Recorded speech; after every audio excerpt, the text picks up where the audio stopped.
What's up guys? Welcome sa Yang Tagalog channel. Welcome Cebu. Yan.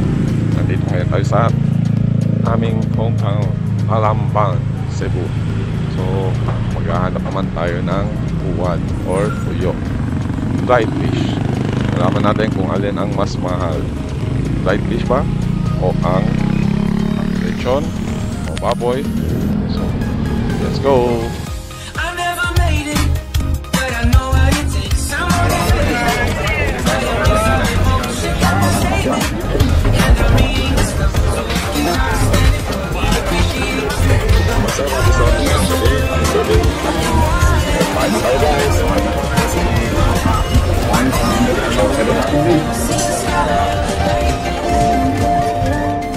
Sweet kayo silang dua.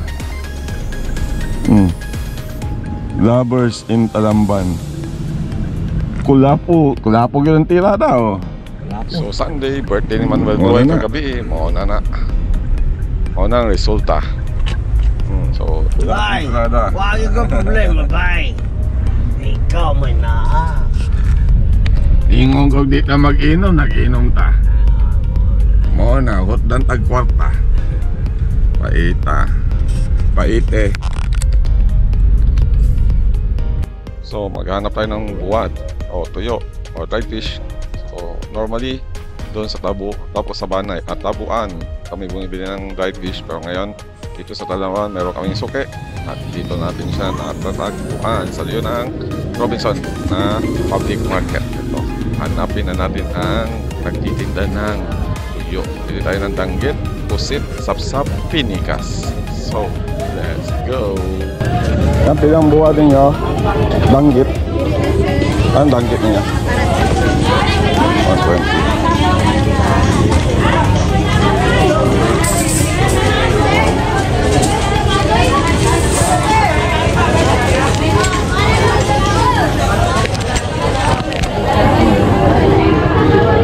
Ilan na ni? 600 na ba akong kwarta? Sa mga nagtatanong bakit ako dito bumili, kasi malayo ang Tabuan. So dito is mura na, and then ang kanilang paninda is sila ang gumawa at galing sa Balamban. So legit na magbubuwad ang naggawa nito dahil sila ang gumawa galing Balamban. Pakutan ako ng ilang baboy dito. Asa? Kalayo? Ayan.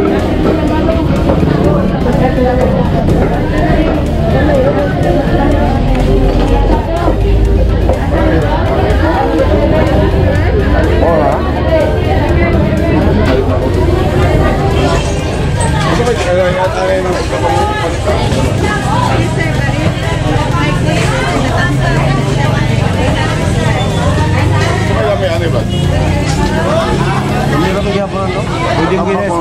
Pwede na ba sketch yung isang mo? Parat mo rin? Ay, di ko na parat. So guys, huwag niyong kakalimutan pag nagpunta kayo ng Cebu is ito ang isa sa paboritong pasalubong ng bawat Pilipino, di ba? Sa abroad, magre-reklamo ang mga tao dito dahil ang amoy niya. Pero para sa atin, wow! Ang aroma pala ng buwad, wala na.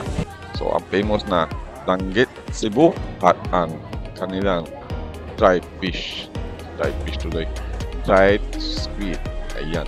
So dito na kami bumili ng aming dried fish. Ang binili namin ay danggit, dried squid, lapsap at pinikas. So sa halagang 999, yun, kulang na lang ng piso para maging 1,000 na almost 1 kg na tuyo.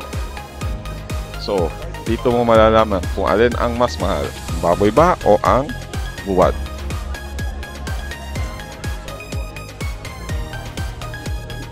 Sa mga nagtatanong, ang buwad ba ay para pang mahirap o pang mayaman, dito mo malalaman sa presyo pa lamang, talagang may hilo ka na.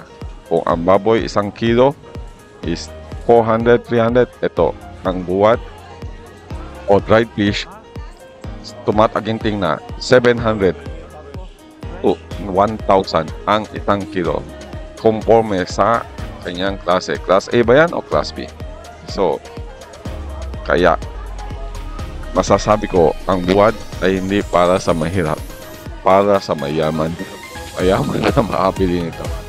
Anyway, kami is naghihirap din kami pero isang buwan namin tong konsumo sa Singapore.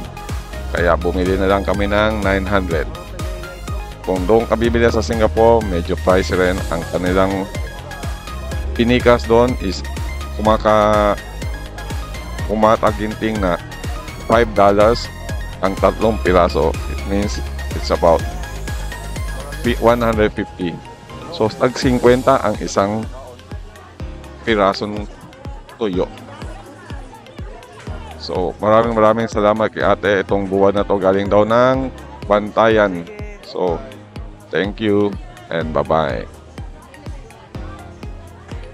Ari tagi din. Hilap. Ada ka? Ay, bagay. Asa di kang ano? Oo. So, mga pauta na. Nganong mas mahal ang buwad kaysa sa baboy. So, meaning, Daghan man kaunon ang buwan. Ang baboy ko saraman. si meaning, ang buwad para sa dato ni. Oo. So, mga dato din ang mga magbuwad. So, padon nami, balik.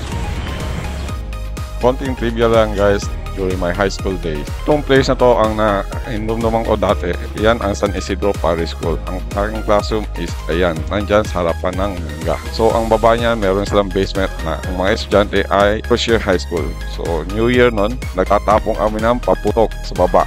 Diretso ron so in the end, inawag kami ng guidance. Shout out sa classmate kong si Henry Ronquillo, Albert Wason, sila ang mga salarin. What a high school life. Paalam! Meron tayong merch hands. Kung bago ka lang sa aking channel, please subscribe to the channel and click the bell button below para sa iyong notification. At kung nagustuhan mo naman ang video nito, please click links to support my channel. At like and share na rin para mag-inspire tayo ng ibang tao. Comment na rin kung gusto mo siya daw sa akin nito.